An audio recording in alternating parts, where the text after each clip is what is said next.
Clase 5. Estrategias efectivas de estudio. Los estudiantes a menudo me preguntan cuál es la mejor manera de estudiar. Aunque estoy bien informada sobre la literatura en este tema, a menudo dudo en responder. Por un lado, la investigación nos muestra que ciertas estrategias de aprendizaje, como la práctica espaciada y la práctica de recuperación, tienden a ser las más efectivas en cuanto al aprendizaje y el rendimiento. Es fácil para mí recomendar y describir estas estrategias en general.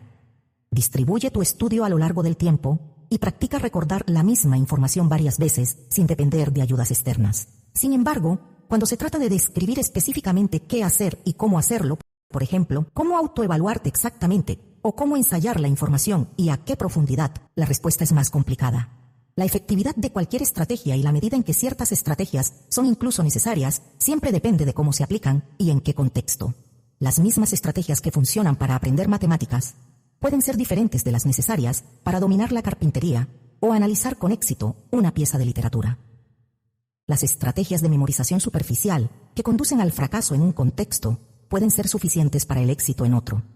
Las mismas estrategias que funcionan bien para un estudiante pueden no funcionar igual de bien para otro.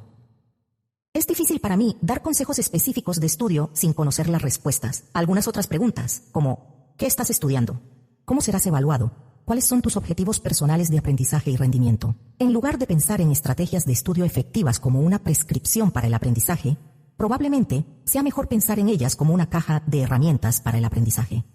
Como herramientas, algunas estrategias pueden ser más o menos importantes o beneficiosas para la tarea en cuestión. Podrías depender más de algunas estrategias que de otras y sentirte más cómodo utilizando algunas sobre otras, pero todas pueden tener su momento y lugar. En esta lección, describiré cómo podrías elegir estrategias a la luz de varios factores: tus propios objetivos de aprendizaje, los objetivos de aprendizaje del curso, cómo serás evaluado, cuánto tiempo tienes y la naturaleza del contenido en sí. Mi primera recomendación al decidir cómo estudiar, y probablemente la más importante, es considerar tus propios objetivos y valores. Con demasiada frecuencia, comenzamos un curso o una tarea sin tomarnos un momento para considerar el propósito. ¿Qué esperamos o deseamos obtener de eso? ¿Por qué estamos haciendo esto? Puede que no tengas control total sobre las tareas que realizas o las clases que tomas, pero aún así es sabio considerar tus objetivos para que puedas tomar decisiones de estudio que sean consistentes con ellos. Si tu objetivo es desarrollar conocimientos y habilidades específicos que sean duraderos y potencialmente transferibles, llamamos a estos objetivos de dominio. Entonces querrás emplear estrategias de procesamiento profundo tanto como sea posible. El procesamiento profundo significa que estás intentando activamente entender el significado de lo que estás aprendiendo y considerando cómo se conecta con lo que ya sabes y crees. Las estrategias de procesamiento profundo incluyen intentar explicar el contenido con tus propias palabras, inventar tus propios ejemplos, crear analogías, aplicar el contenido de maneras únicas, organizar la información de nuevas formas y considerar cómo el nuevo contenido se conecta con otras cosas que has aprendido. Si tu objetivo es el aprendizaje de dominio, entonces también querrás usar estrategias como hacer preguntas a tu instructor y buscar información adicional cuando algo no esté claro. Si estás verdaderamente interesado en aprender, no deberías tener miedo de admitir cuando no entiendes completamente algo. Esto también significa que deberías estar dispuesto a asumir riesgos cuando se trata de compartir tus ideas e involucrarte con contenido o tareas desafiantes. Está bien equivocarse, y una de las mejores maneras de obtener retroalimentación sobre tus ideas y comprensión es participar respondiendo preguntas y haciendo preguntas durante la clase cuando se está cubriendo el contenido, en lugar de esperar hasta más tarde. No dejes que el miedo al fracaso te detenga de participar o intentar. Los errores nos ayudan a aprender. Además, si tu objetivo es el aprendizaje de dominio, otra estrategia importante es prestar atención significativa a la retroalimentación que recibes. Esto implica más que solo mirar una calificación. Implica buscar información más detallada sobre qué llevó a esa calificación. Por ejemplo, buscar patrones en los tipos de preguntas que fallaste en un examen o leer los comentarios de tu instructor en un trabajo. Sé que atender a la retroalimentación negativa puede ser difícil y humillante. Es difícil revisar los fracasos y enfrentar tus propias deficiencias. Pero si tu objetivo es el dominio, entonces deberías al menos intentar aprender de esa retroalimentación y aplicarla a esfuerzos futuros en lugar de ignorarla, desconectarte o ponerte a la defensiva. Prestar atención a la retroalimentación positiva también es útil, ya que puede ayudarte a entender qué hiciste bien para que puedas repetir esos esfuerzos en el futuro. Enfocarte en tu propio progreso, reconocer tus fortalezas y recordar tus éxitos también puede ayudarte a mantener la confianza y la motivación para persistir cuando el aprendizaje es desafiante. Así que nuevamente, tus propias metas de aprendizaje deberían dictar tus comportamientos de aprendizaje y estudio. Si estás verdaderamente interesado en entender y memorizar a largo plazo, entonces usar estrategias de procesamiento profundo, hacer preguntas, asumir riesgos y prestar atención significativa a la retroalimentación te ayudará a alcanzar esos objetivos. Sin embargo, si no estás muy interesado en dominar el contenido o retenerlo por un tiempo prolongado, entonces las estrategias superficiales podrían ser suficientes. Tal vez estás completando un curso como requisito electivo, o tal vez no crees que el contenido tenga mucho valor o utilidad inherente, o tal vez estás realmente ocupado y agobiado por otras obligaciones que sientes que no tienes el tiempo o la energía para dedicarte a dominar el contenido. Cualquiera que sea la razón, a veces solo quieres o necesitas hacer lo mínimo para salir adelante. En esos casos, estrategias de repetición de memoria como la repetición simple y la práctica de hechos o fórmulas básicas pueden permitirte recordar esa información lo suficiente y bien como para pasar una evaluación. Fuera de un fracaso masivo, no habría mucha necesidad de volver y revisar la retroalimentación que recibes. En resumen, si estás verdaderamente contento con un aprendizaje superficial, entonces ciertamente puedes ahorrarte algo de tiempo y energía mental al emplear estrategias superficiales y esforzarte menos en general. Ahora bien, no estoy realmente abogando por ese enfoque de aprendizaje. Solo sugiero que podrías tener diferentes objetivos en diferentes situaciones y podrías ahorrarte algo de tiempo, esfuerzo y angustia si alineas tus estrategias con esos objetivos desde el principio. Sin embargo, ya sea que tu objetivo sea el aprendizaje de dominio o simplemente salir adelante, tu probabilidad de éxito y la efectividad de tus estrategias también dependen mucho de las expectativas de tu instructor y de cómo serás evaluado. Tus objetivos pueden o no alinearse con los de tu instructor. Por ejemplo, podrías estar solo interesado en un aprendizaje superficial, pero si tu instructor espera que demuestres un aprendizaje profundo, entonces necesitarás hacer algunos ajustes en tu enfoque si quieres aprobar. De la misma manera, podrías no estar interesado en cierto contenido, pero si tu instructor lo considera importante, deberías aprenderlo de todas formas. Es importante considerar tanto la amplitud como la profundidad de las expectativas de tu instructor. En cuanto a la amplitud, necesitas saber sobre qué serás evaluado. Una de las mejores maneras de averiguarlo es revisar los objetivos generales de aprendizaje del curso, usualmente proporcionados en el programa, así como los objetivos de aprendizaje individuales para diferentes unidades o tareas. En mi experiencia como profesora, los estudiantes a menudo pasan por alto los objetivos de aprendizaje, pero eso es un error. Si sabes qué ideas principales o habilidades se supone que debes obtener de una experiencia de aprendizaje, puedes dirigir mejor tus esfuerzos y monitorear tu progreso hacia esos objetivos. También puedes priorizar cierto contenido o habilidades, y por lo tanto hacer tu estudio más eficiente. Además de los objetivos de aprendizaje, algunos maestros proporcionan guías de estudio, exámenes de práctica o rúbricas para las tareas. Si es tu caso, aprovéchalos al máximo. Trata las guías de estudio como exámenes abiertos y úsalas para evaluar tu aprendizaje antes de la evaluación real. Toma los exámenes de práctica con seriedad y observa qué contenido se enfatiza más. Utiliza las rúbricas para autoevaluar tu desempeño y mejorar tus trabajos antes de entregarlos. Todos estos esfuerzos aumentarán tus probabilidades de estar bien preparado. Si no cuentas con objetivos claros, rúbricas o guías de estudio, no dudes en pedir orientación a tu maestro. Quizás no te dé una lista exhaustiva de todo lo que necesitas saber, pero probablemente te aconsejará sobre cómo priorizar tu estudio. Eso sí, hazlo de manera adecuada. Evita interrumpir la clase para preguntar, ¿esto viene en el examen? ¿O es importante? Estas preguntas pueden implicar que solo prestas atención si es necesario para el examen, o que lo que dice el maestro no es relevante, lo cual puede resultar ofensivo. Es mejor acercarte al maestro en privado y formular tu pregunta con más respeto. Por ejemplo, ¿podría indicarme qué temas serían particularmente importantes repasar a fondo para el próximo examen? O, ¿hasta qué punto se espera que expliquemos X en la prueba? Otro aspecto de las expectativas del maestro que debe guiar tu forma de estudiar se relaciona con la profundidad de tu aprendizaje. Esto suele ser más difícil de medir que la amplitud. Algunos maestros son claros y directos sobre estas expectativas. Por ejemplo, al inicio de cada semestre, en todas mis clases, explico explícitamente a mis alumnos que me interesa mucho más su capacidad para entender, aplicar y explicar el contenido del curso de manera única que su habilidad para simplemente repetir datos y definiciones. Luego, describo y recomiendo estrategias de procesamiento profundo que les ayudarán a tener éxito, y practicamos estas estrategias en actividades y discusiones a lo largo del semestre. Sin embargo, no todos los maestros son tan directos sobre sus expectativas, y no todos te darán oportunidades de practicar estas habilidades en clase. De nuevo, puedes pedir a tu maestro una orientación más específica, incluyendo preguntas de práctica, pero también puedes buscar pistas en su forma de enseñar. Si asigna lecturas muy amplias o extensas, y si sus clases se centran en contenido superficial, sin profundizar demasiado en explicaciones o consideraciones adicionales, sin hacer muchas conexiones entre unidades, o sin pedir mucha participación de los estudiantes, es probable que valoren más la amplitud que la profundidad.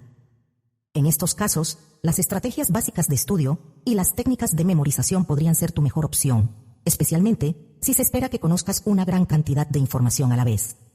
Sin embargo, si tu maestro parece ser más selectivo con las lecturas asignadas, o si dedica mucho tiempo a un solo tema y se toma el tiempo de proporcionar múltiples ejemplos o interpretaciones en clase, o si te pide que participes debatiendo ideas o considerando tus propias experiencias, es probable que quiera y espere que pienses más profundamente sobre el contenido. Por supuesto, no hay garantía de que haya una correspondencia total entre la forma en que se imparte la clase y cómo será la evaluación, pero generalmente hay una estrecha relación. Los maestros suelen ser bastante deliberados en cómo estructuran el tiempo de clase y las tareas y actividades que utilizan para prepararte para la evaluación principal. Si un maestro se toma el tiempo de guiarte paso a paso en la resolución de un problema, es muy probable que espere que seas capaz de hacerlo por tu cuenta más adelante. Si presenta una teoría importante y luego dedica tiempo a discutir sus fortalezas y limitaciones, es probable que quiera que memorices más que solo la teoría en sí.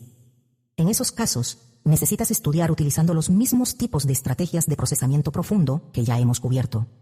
En esencia, presta atención a lo que tu maestro enfatiza y a lo que dedica tiempo, y eso te dará una idea de lo que considera más importante y cómo deberías estar estudiando. Además de determinar qué espera tu maestro que sepas, también es valioso determinar cómo serás evaluado, o la estructura de la evaluación en sí. En la medida de lo posible, debes estudiar de una manera que coincida con la forma en que serás evaluado. Por ejemplo, si la prueba será de opción múltiple, debes practicar estudiando con preguntas de opción múltiple. Si se espera que respondas ensayos, debes practicar escribiendo ensayos de memoria. Si necesitarás realizar una tarea práctica, reparar o construir algo, entonces debes literalmente practicar haciendo esas cosas. Y es aún mejor si puedes practicar bajo las mismas condiciones generales. Por ejemplo, si el examen real tendrá un límite de tiempo, practica cronometrándote también. No tomes atajos aquí. Siempre es más fácil imaginarnos haciendo estas cosas que hacerlas realmente. El objetivo de la preparación es desafiarte de maneras que revelen cualquier debilidad que puedas tener y te permitan corregir esas áreas antes de la evaluación real. Piensa en ello como un ensayo general. Cuanto más auténtica o realista hagas la sesión de práctica, y cuanto más esfuerzo le dediques, más probable será que te ayude a prepararte para el evento principal. Algo así como los astronautas que practican muchas simulaciones diferentes en el laboratorio múltiples veces antes de ir al espacio. Si algo va mal, es mejor que sea durante el vuelo de prueba y no en el real. Y te sugiero enfáticamente que te evalúes de múltiples maneras. En mi experiencia, los estudiantes a veces tienen claras fortalezas y debilidades para diferentes formatos. El mismo estudiante que sobresale en preguntas de opción múltiple, a menudo lucha con las preguntas abiertas o tipo ensayo y viceversa, incluso cuando las preguntas se refieren al mismo contenido. No siempre sabemos exactamente cómo seremos evaluados en el material, y a veces es más fácil pensar de una manera que de otra. Por eso también ayuda que alguien más te haga preguntas sobre el material que estás estudiando, y practicar con preguntas de muestra o cuestionarios que a menudo proporcionan las editoriales de libros de texto, porque podrían hacer o formular preguntas de maneras que no habías considerado, que es exactamente lo que sucede durante la evaluación. Los exámenes serían mucho más fáciles si tuviéramos la lista exacta de preguntas por adelantado. Hasta ahora en esta clase, me he centrado en cómo debes elegir estrategias a la luz de tus propios objetivos y valores, así como los de tu maestro. Sin embargo, también quiero reconocer otro factor, y es la restricción práctica muy real del tiempo.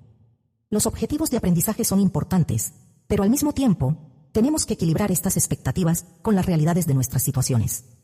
En un mundo perfecto, todos implementarían la práctica espaciada y estudiarían a un ritmo constante y acumulativo a lo largo del tiempo.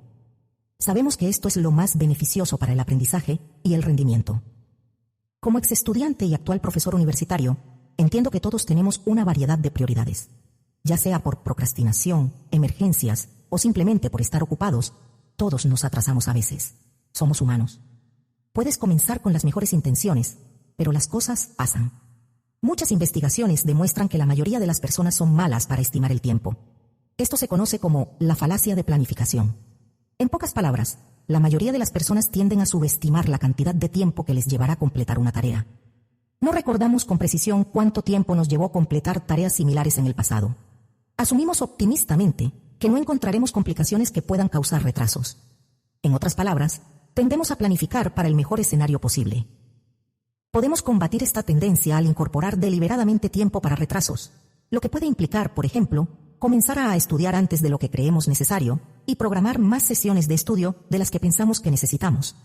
También puedes crear intenciones de implementación, que son esencialmente planes de respaldo del tipo «si entonces», que describen qué harías si algo interfiriera con tus planes de estudio. Por ejemplo, ¿cómo ajustarás tu horario si te llaman para trabajar? ¿O qué harás si necesitas estudiar cuando la biblioteca está cerrada? ¿O qué hacer en caso de que tu computadora falle? En esencia, debes esperar el mejor escenario, pero planificar para el peor. Lamentablemente, no podemos planificar todo, y todos nos encontramos en apuros de vez en cuando. Francamente, a veces realmente no nos importa el aprendizaje a largo plazo, y solo buscamos salir del paso. Independientemente de la razón, aquí hay algunos consejos de estudio para maximizar tu aprendizaje en esas situaciones. En esencia, estos son consejos para repasar de última hora de manera más efectiva, aunque no es algo que recomendaría para el aprendizaje y el rendimiento a largo plazo. Primero, reúne todos tus materiales de estudio en un solo lugar: el libro de texto, artículos, tus apuntes, diapositivas de la clase, lo que sea que necesites. Segundo, identifica el contenido o los conceptos más importantes. Para hacer esto, puedes consultar los objetivos de aprendizaje establecidos o una guía de estudio si se proporciona. Otra forma de medir la importancia es considerar cuánto tiempo de una tarea de lectura o clase se dedicó a un tema específico. En general, más tiempo de clase dedicado a un contenido equivale a mayor importancia. Esos son los temas que tienen más probabilidades de aparecer en una evaluación, por lo que ahí es donde debes enfocar tu energía. Filtra todo lo demás. El objetivo aquí es reducir significativamente la cantidad de contenido que necesitas repasar en el tiempo que tienes. A partir de ahí, dedica unos momentos a elaborar un plan sobre cómo dividirás tu tiempo entre el contenido priorizado. Por ejemplo, si hay 6 ideas o capítulos principales y tienes 8 horas para estudiar, determina cuánto tiempo quieres dedicar a cada tema. Puedes optar por dedicar el mismo tiempo a cada sección de contenido o priorizarlo según tu nivel actual de comprensión. Los temas más familiares deberían recibir menos tiempo. El contenido más nuevo, extenso o desafiante debería recibir más tiempo. Y querrás colocar el contenido más importante al principio de tu sesión de estudio, cuando tu mente aún está fresca y estás más alerta. También podrías añadir una sesión de repaso más breve del mismo contenido al final de tu sesión de estudio.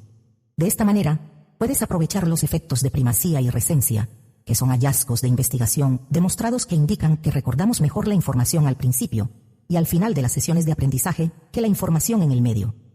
También es importante incorporar descansos en tu tiempo de estudio, aunque sean breves, digamos 5 minutos entre sesiones. No eres una máquina y tus recursos mentales se agotarán. Necesitas darte breves respiros para recuperarte. Asegúrate de usar ese tiempo de descanso sabiamente. No te quedes simplemente sentado en tu escritorio, sino levántate y estírate, o muévete para aumentar el flujo sanguíneo. Bebe algo de agua o toma un refrigerio rápido para reponer tu azúcar en sangre, todo lo cual te ayudará a mantener la concentración. Una vez que hayas identificado los conceptos clave y elaborado un plan, debes establecer un temporizador. Como el tiempo es crucial, es especialmente importante que te mantengas enfocado. Ya has filtrado y priorizado el contenido según su profundidad e importancia percibida. Así que ahora quieres asegurarte de tener la oportunidad de repasar todas las ideas clave que identificaste. Para aprovechar al máximo el tiempo limitado que tienes, intenta utilizar estrategias de estudio activo. No te limites a releer tus apuntes o el libro de texto, lo cual es un enfoque común pero ineficaz. En su lugar, dedica la mayor parte de tu tiempo a ponerte a prueba. Practica recordando el contenido mediante el uso de tarjetas de memoria si las tienes, o simplemente cubriendo secciones de tus apuntes y haciéndote preguntas sobre el contenido, tal vez pidiendo a alguien más que te haga preguntas, o simplemente escribiendo lo que puedas recordar. Memorizar definiciones y fórmulas directamente es importante, pero si el tiempo lo permite, también deberías practicar explicando esas ideas con tus propias palabras o resolviendo problemas reales. Ambas actividades ayudarán a que el contenido se fije mejor. También puedes crear recursos mnemotécnicos u otros atajos mentales para ayudarte a recordar esos datos y detalles clave, como acrónimos, rimas o imágenes mentales. Cuanto más singulares, disparatados o extravagantes los hagas, más probabilidades hay de que se te queden grabados. Por ejemplo, cuando intentaba memorizar la función del hipocampo en el cerebro, que es la memoria a largo plazo, imaginé un grupo de hipopótamos sentados alrededor de una fogata, contando historias de su juventud. Por loco que suene, 20 años después, esa imagen aún me viene a la mente cada vez que escucho o veo la palabra hipocampo. Funciona.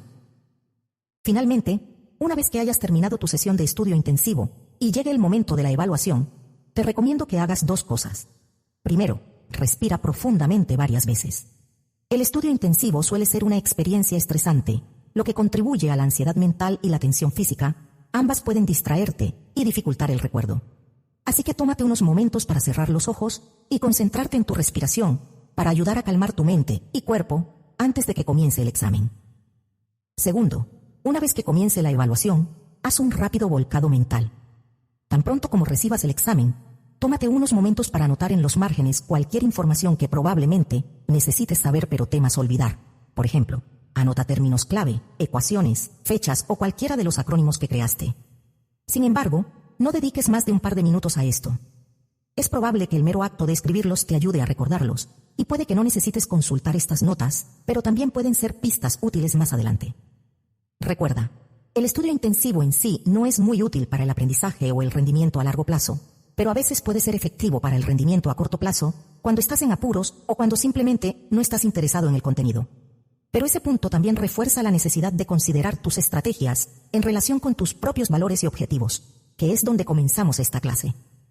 Finalmente, la última pista contextual que debes considerar al elegir tus estrategias de estudio es el contenido mismo.